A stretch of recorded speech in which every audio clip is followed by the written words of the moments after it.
નમસ્કાર મિત્રો, તો આજે ફરી એકવાર જોરદાર સ્ટોરી લઈને આવી ગયા છીએ. સ્ટોરી પસંદ આવે તો સ્ટોરીને લાઈક અને શેર કરવાનું ભૂલતા નહીં. તો ચાલો શરૂ કરીએ.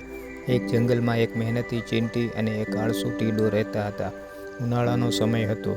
ચીંટી રોજ સવારથી સાંજ સુધી મહેનત કરીને અનાજ એકઠું કરતી હતી. ટીડો તેને જોઈને હસતો અને કહેતો, અરે ચીંટી, આટલી ગરમીમાં કેમ મહેનત કરે છે? આવને, મારી સાથે ગીત ગાઈએ અને મજા કરીએ.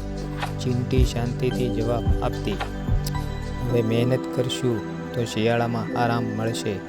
થોડા દિવસો પછી શિયાળો આવી ગયો. ઠંડી વધી ગઈ. ટીડા પાસે ખાવા માટે કંઈ ન હતું. તે ભૂખ્યો અને કાંપતો ચીંટીના દરવાજે આવ્યો. ટીડાએ વિનંતી કરી, મને થોડું અનાજ આપ, હું ખૂબ ભૂખ્યો છું. ચીંટીએ કહ્યું, જ્યારે મહેનત કરવાની હતી ત્યારે તું મજા કરતો હતો. સમયનું મહત્ત્વ સમજ. ટીડાને પોતાની ભૂલ સમજાઈ ગઈ. તેણે નક્કી કર્યું કે હવે પછી તે પણ મહેનત કરશે. શીખ મોરલ: સમય પર મહેનત કરનાર વ્યક્તિને ભવિષ્યમાં ક્યારેય મુશ્કેલી આવતી નથી. આળસ હંમેશા મુશ્કેલી લાવે છે. મિત્રો, ફરી મળીશું નવી સ્ટોરીમાં. સમાપ્ત.